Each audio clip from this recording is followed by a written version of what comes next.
Aujourd'hui, sans perdre de temps, j'ai envie de vous présenter trois applications. Trois applications qui sont utiles, qui peuvent vous apporter chacune d'entre elles de la valeur et qui peuvent potentiellement changer votre vie ou votre manière d'utiliser votre smartphone Android ou votre iPhone. Salutations à toutes et tous, ici Romain le Phocéen et aujourd'hui je vous propose de vous présenter trois applications disponibles sur Android et sur iOS. Sans perdre de temps, je vous propose de vous présenter la première application, mais avant, il faut faire un constat. En effet, on est obligé d'installer de plus en plus d'applications sur nos smartphones et surtout que ces dernières prennent de plus en plus de place. Je pense notamment aux messageries comme WhatsApp, Messenger ou encore Signal qui peuvent potentiellement prendre pas mal de place, mais surtout, je pense qu'il y a une autre contrainte qui est assez importante, le fait que notamment nous utilisons les messageries d'Instagram, de Twitter ou encore pour certains de LinkedIn.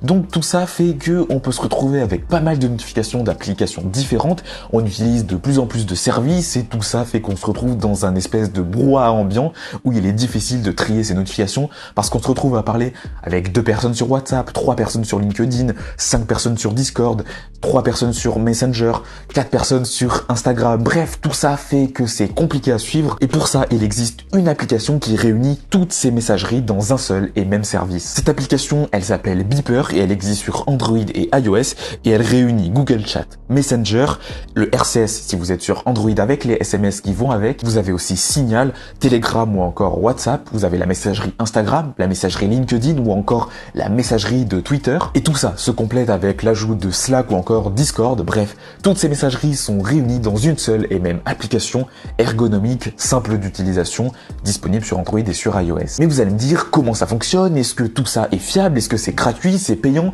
Bref, c'est plein de questions qui peuvent se poser quand on voit un service émerger comme celui-ci. Et pour vous répondre, déjà, moi, au niveau de mon utilisation aujourd'hui, j'y ai mis le RCS parce que je suis sur Google Pixel 8, j'ai mis WhatsApp et Signal. Pour l'instant, j'ai pas mis d'autres applications, mais j'ai quand même essayé pour voir si ça fonctionnait dans le cadre de cette vidéo et je peux vous dire que oui, ça fonctionne, mais sous certaines conditions. En effet, si vous passez pas mal d'appels, notamment avec WhatsApp, bah là, clairement, il faudra garder l'application native de WhatsApp parce que les appels ne seront pas traités correctement. Le deuxième point, c'est que si vous utilisez l'envoi des photos sur Instagram, là pareil, il faudra garder l'application native d'Instagram. Ce sera surtout pour vous échanger des messages textuels où là ça va vraiment bien fonctionner. Donc voilà, il y a encore quelques petites limites à ce genre d'application, mais dans l'idée, c'est vraiment un projet incroyable et je remercie vraiment Théo qui se reconnaîtra, qui m'a présenté ce service et qui est vraiment génial à l'utilisation. Maintenant, le point faible, moi, que j'ai remarqué à cette application, c'est qu'il y a une grosse distinction entre l'application sur Android et l'application sur iPhone. Pourquoi je dis ça? Car sur Android, l'application est juste parfaite.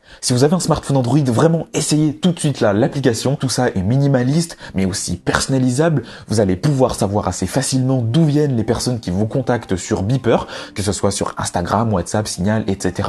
Mais vous pouvez aussi enlever tout ça. Bref, vous avez la possibilité de personnalisation d'interface qui est assez poussée, je trouve. Et puis même au niveau des thèmes, si jamais le light mode ou le dark mode, qui soit fait de manière automatisée ou non, ne vous suffit pas, vous avez aussi la possibilité d'intégrer le Material You qui est vraiment trop bien pensé, trop bien fait et qui donc permet, par exemple, un smartphone comme le Pixel 8 d'avoir vraiment une interface qui est cohérente de A à Z. Moi, j'aime vraiment beaucoup cette intégration. C'est vraiment réussi, je trouve. Et là, pour le coup, Beeper a fait un boulot de malade pour intégrer ce mode dynamique qui est juste trop beau visuellement. Mais c'est là où est le problème, c'est que sur iPhone, je trouve que l'application est pas si bien faite que ça en fait.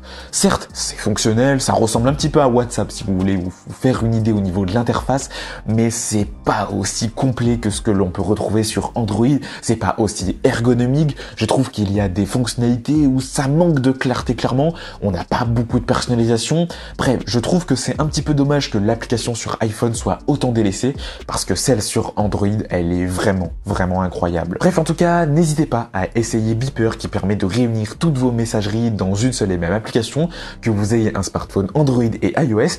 Et puis, n'hésitez pas donc à me dire en commentaire ce que vous pensez de cette application et nous, on passe à la deuxième application de cette vidéo.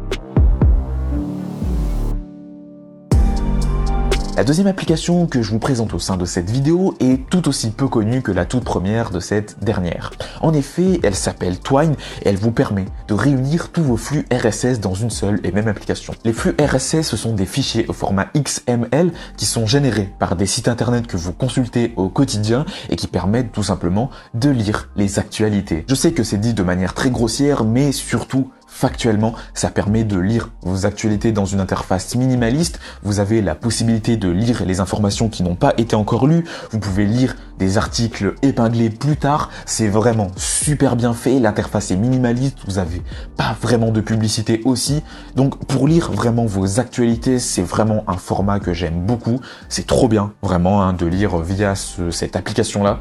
Moi j'en suis fan en tout cas à 200%. N'hésitez pas à l'essayer vraiment parce que moi je l'utilise en tout cas pour lire mes médias préférés autour des nouvelles technologies, pour faire un petit peu de veille tous les matins. C'est vraiment super pratique pour savoir ce qui se passe en fait dans le monde des nouvelles technologies, surtout que c'est un monde qui évolue beaucoup. Donc voilà, n'hésitez pas à l'essayer vraiment cette application pour lire de la news quotidienne ou que ce soit comme moi quelque chose de plus précis. Et d'ailleurs pour trouver ces flux RSS, vous tapez sur Google flux RSS et après vous mettez le nom de votre média comme flux RSS 01net, flux RSS l'équipe si ça existe, flux RSS le monde, ainsi de suite. Bref, vous avez compris l'idée, mais en tout cas cette application est gratuite et elle est vraiment trop cool, donc n'hésitez pas à l'essayer. Et la troisième et dernière application de cette vidéo, c'est une application qui vous permet de vous organiser dans les petites tâches du quotidien, et cette application elle s'appelle Remind. Alors Remind c'est quoi? C'est une application de to-do hyper ergonomique qui est disponible sur iOS et sur Android. L'avantage de cette application de to-do, c'est qu'elle est hyper bien pensée, c'est que vous allez pouvoir personnaliser facilement votre to-do avec des icônes, des couleurs,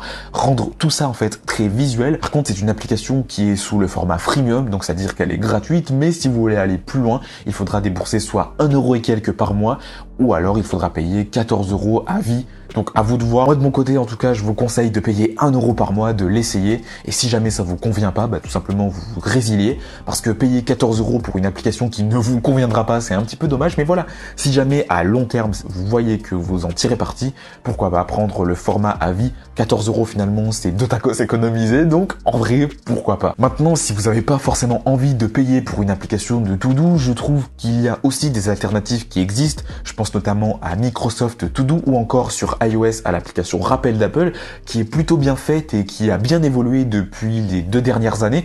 Donc pourquoi pas prendre aussi ces applications gratuites. Moi je trouve que celle-ci est quand même bien plus avancée visuellement parlant, mais voilà, si jamais vous voulez des alternatives gratuites, je vous en propose quand même ici. Voilà en tout cas pour ces 3 applications qui peuvent clairement vous changer votre quotidien, disponibles sur Android comme sur iOS. N'hésitez pas vraiment à les essayer et à m'en dire des nouvelles dans les commentaires.